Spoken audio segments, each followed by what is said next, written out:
The reviews for Octopath Traveler 2 are coming in, and naturally everybody's upset with the score that IGN gave it. Can you dig it? So there is a game that I am very excited to play at some point in this year called Octopath Traveler 2. Comes out on February 24th, and naturally, they sent out early codes for a bunch of these bigger companies that review video games and whatnot, and it is sitting pretty dang well on Metacritic right now. At the time of recording, it is an 86 on there, which is a very, very good score. It looks like it's going to be an awesome game. I am very excited to play it, but February's schedule is so hectic for me that I don't even know if I'm going to get to it right away, but that's not the point.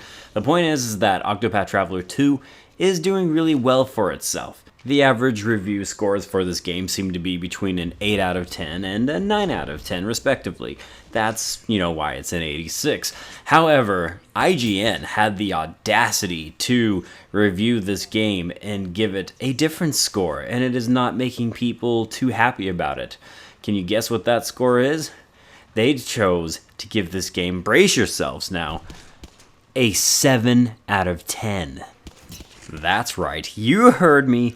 IGN gave it a 7. That's like a death sentence, man. That's like a death sentence for video games. Like, how could they give this game a 7 out of 10? Now, I've never played this game. It comes out on the 24th of February.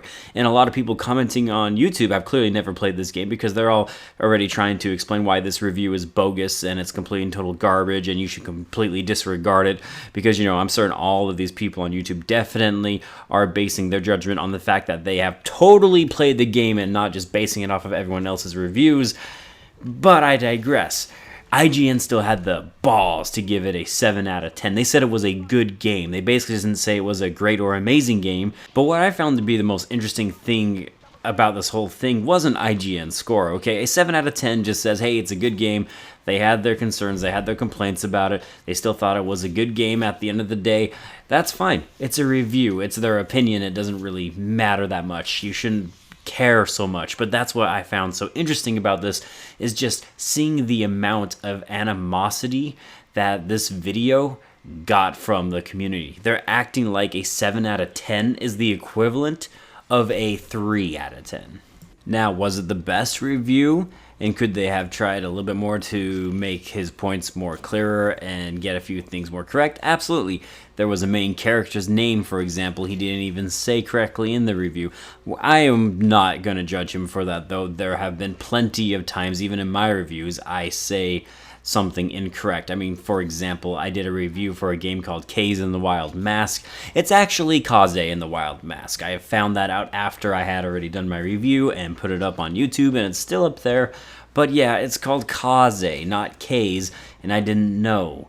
These type of mistakes happen, and could he have illustrated his points better, or explained better, rather, about why he felt the way he felt? Absolutely, you bet. This review wasn't the best of reviews, but at the end of the day, I still got what he was trying to say, and it didn't bother me one bit. Because at the end of the day, I think we need to remember that a review is really just an opinion. And when you're a big company like IGN and you're doing reviews, there are going to be a lot of people doing reviews. They're trying to cover a lot of games. Some people's reviews and the way they think about video games aren't going to mesh with the same ways that you think about a video game. So naturally, there's going to be some distinction there. And there are times I strongly disagree with a review or an opinion of someone else. Again, let's take example from IGN. When they did Alien Isolation, they gave it like a 4 or a 5 out of 10 or something like that. And I don't think I agreed with any of the points that reviewer made. But did I go out of my way to harass that reviewer or tell them that their opinion is wrong? No, because that's, at the end of the day, their opinion, their take on that game. They clearly didn't enjoy it. They clearly saw faults that many of us just didn't see. And you know what? That's okay, because that's still their opinion. It's okay to disagree with someone's opinion and even explain why you felt differently. But it is definitely not okay to harass and try to provoke someone for having a different opinion than you did about a video game. I mean, he still gave it a 7. You might not like that he gave it a 7. You might feel like it deserves an 8 or 9 out of 10. But he still gave it a 7. That's still a good score. And let's not forget that. A 7 out of 10 is still a good score. It's a good game. So am I okay that IGN chose to give Octopath Traveler 2 a 7 out of 10? Yes. Yes, I am. Because you know what? It doesn't really matter. I don't need a score from IGN to convince me to buy this game. I don't need a review score from anything. It's not from Nintendo Life, not from Angry Joe, not from GameSpot, Game Informer, you name it, man.